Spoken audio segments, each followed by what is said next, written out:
Hello everyone, it's Ren here. Welcome to my room, guys. I hope you're well today. Today we are in the presence of a lovely cat here. Her name is Cookie. Just to say that, and you see another psychopath, not psychopath poster. For those who like the show, you'll notice I am more than a big fan because I have just so many posters. In fact, I have two posters there. Maybe I'll show them another time. They're two Steins Gate posters, if you are aware of Steins Gate and fans. In any case, before I move on to this discussion of what could be a possible new approach to typology that I have in mind, whether it will become a full-fledged model with theory is far from certain at this point, but I just want to share some ideas with you about some research I've done in the past and still I'm doing in my head fairly often. We could call that linguistic typology, I suppose. This is our linguistic type. I'm not sure what is the sexiest way, but before then, just to remind you that I've written a book on the INFJ type, the Ecstatic Soul, and it has a really nice cover. It's the deepest investigation of the INFJ you will find online if you want to go deep. If you want to get deeper than most of what you've come across before, existential, philosophical investigation of that type. About 50 reviews on Amazon, really good ratings, less than $10, links available below. Okay, so I enjoy, something that you might have noticed is that I enjoy these days talking about talking from a sort of bird's eye view perspective of what theories of type are doing and what they're offering, what they're putting on the table. And there is the ever returning question, how to have an objective theory of type, a theory of type such that we can have a reasonable expectation that theory of type has claims to truth, as opposed to just opinion, if you like. Opinions that might square with individuals' perceptions of themselves, and which may be valued for that matter, and which may have justification to exist even for that reason, if that makes people feel good, and so on. But if we want to think about objective theories of type, or truth-competent theories of types, if you like, because the subjective element is actually important in the grander scheme of things, but that's a whole other debate. You currently have different models that can offer you certain avenues. Now, the two, it seems to me, clearest avenues at the moment are with objective personality, partly because it's in the name, although it can be legitimately asked whether they have sort of carried through with their objective to sort of become more scientific and indeed objective. And you have cognitive type, which I have discussed in quite a few videos recently, and which I'm engaging with, and which I still think up to this day is the most promising theory. And it's, as you know, it's the theory that incorporates what it is called voltology, which is an empirical method to determine people's types by way of their body language and body signals and micro expressions. And again, for any of you who may be skeptical of this particular approach, cognitive type approach, I'd say skepticism is not necessarily a bad thing. I'm a skeptic by nature myself, but it's always worth having a look. Dive into it. You realize it probably has a lot more going for it than you think. It's cognitivetype.com, just cognitivetype.com, and you also have voltology.com, which is an associated website.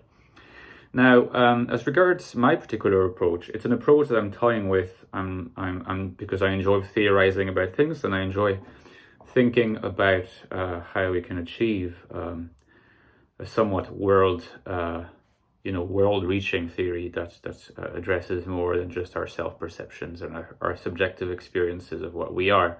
That's not to say that these are not important. They are absolutely fundamental. It's just to say that in this particular instance, what we are looking for is something else, okay?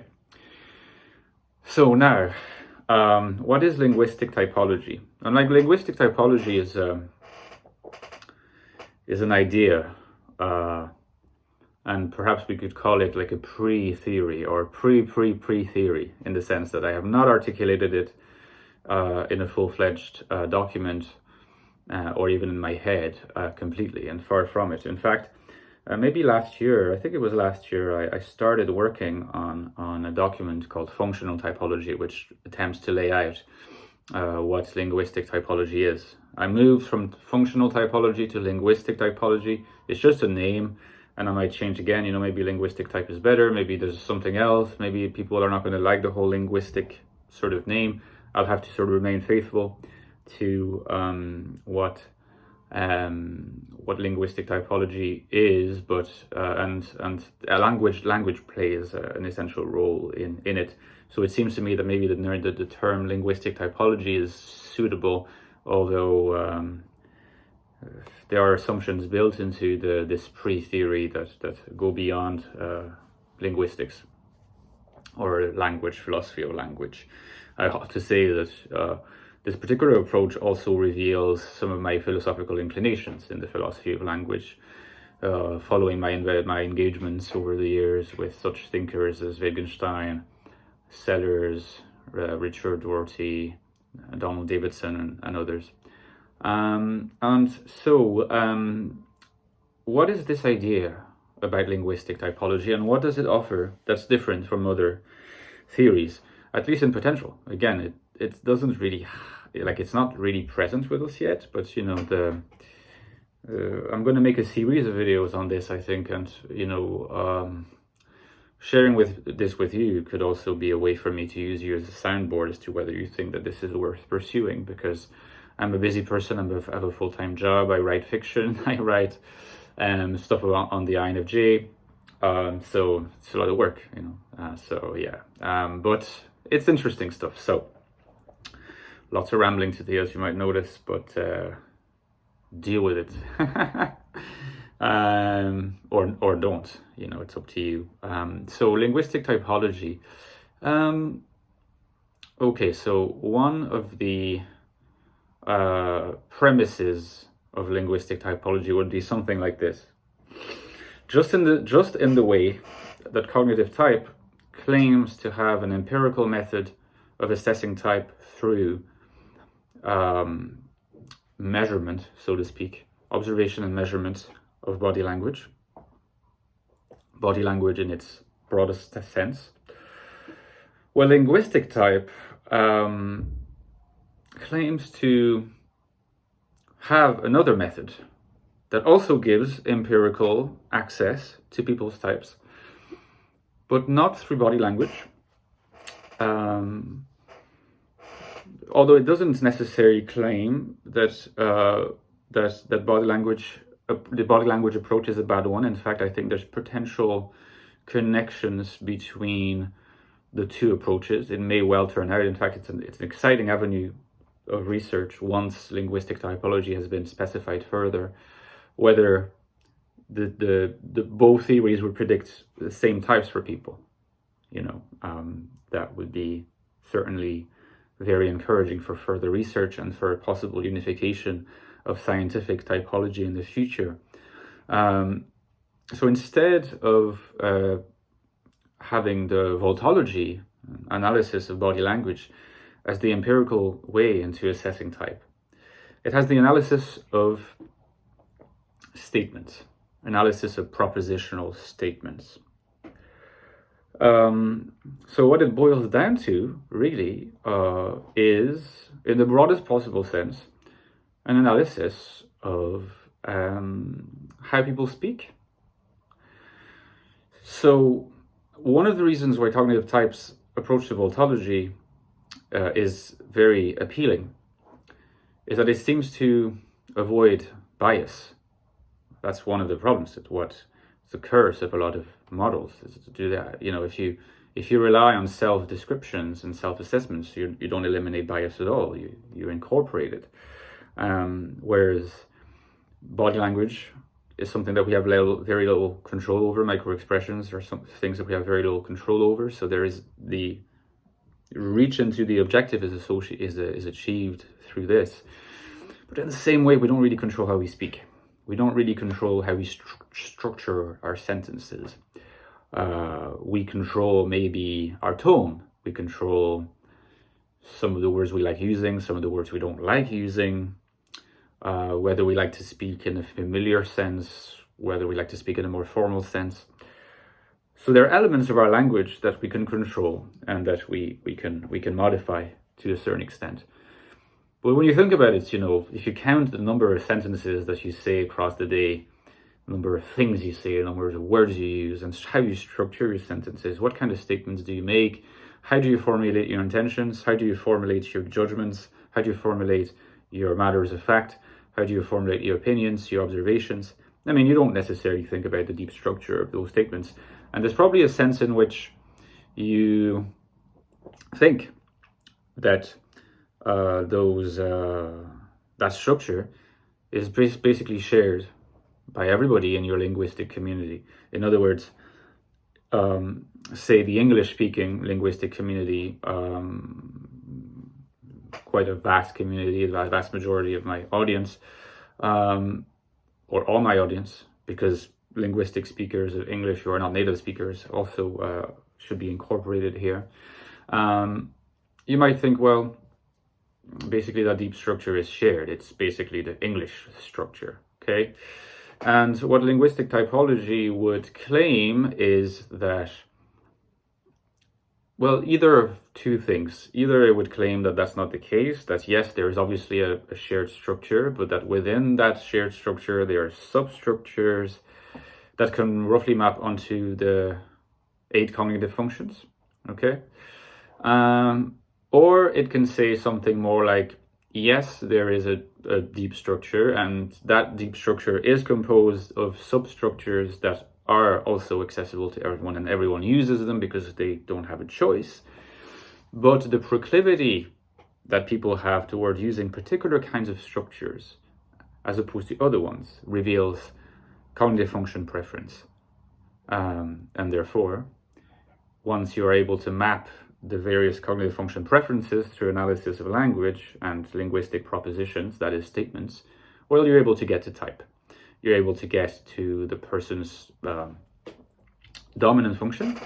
The dominant function will be the function where the substructure, linguistic substructure associated with that function is most prevalent. So for example, and I know what I'm talking about is quite abstract, but in a series of videos, I will attempt to clarify this and to give more concrete examples.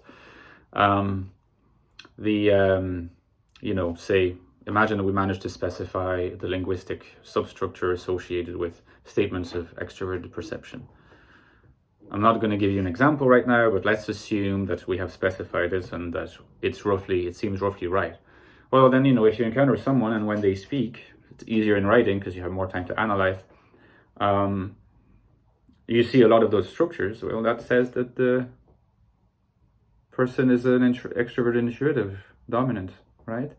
And that's objective. It's not subjective, right? It's in the public domain, as it were. It's a shared interpersonal piece of evidence.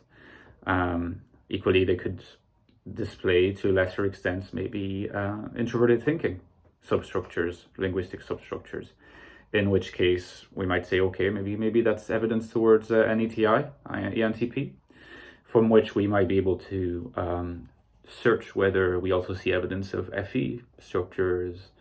And similarly we could arrive at ISTJ or ENTJ or whatever you like, right? So the approach here would be actually analysis of statements, analysis of a person's language, so obviously iterated over a certain period, and looking at the different types of statements and which substructures are manifested more than others, which are dominant, which are auxiliary, and so on.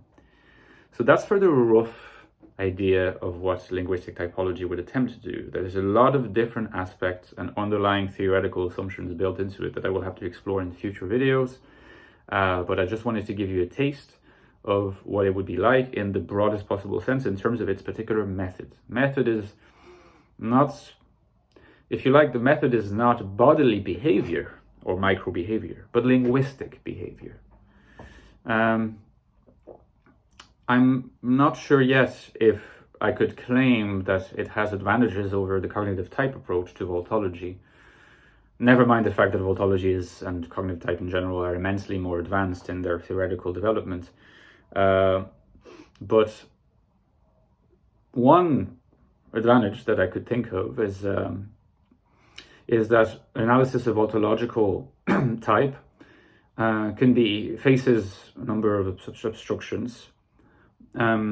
One of them is anatomy, right? So confusing voltology with anatomy. Another one would be that it seems that as people age, again, their anatomy can turn out to be more SI, for example. It seems that people become more SI looking over time, so that can confuse the voltological analysis. That's only 2 examples, and I'm not saying that these examples are definitive, but it may be assumed that when it comes to linguistic behavior, those issues will not be encountered. You just look at, totality of a person's statements over a certain length of time and then analyze them. Now that implies a massive amount of specification and criteria for how to do the analysis, and that is will be the subject of further theoretical discussions. But for now, just keep in mind this broad concept of linguistic typology, and if you have some initial thoughts of what you think about it, please let me know in the comments, guys, and I will see you soon. Bye bye.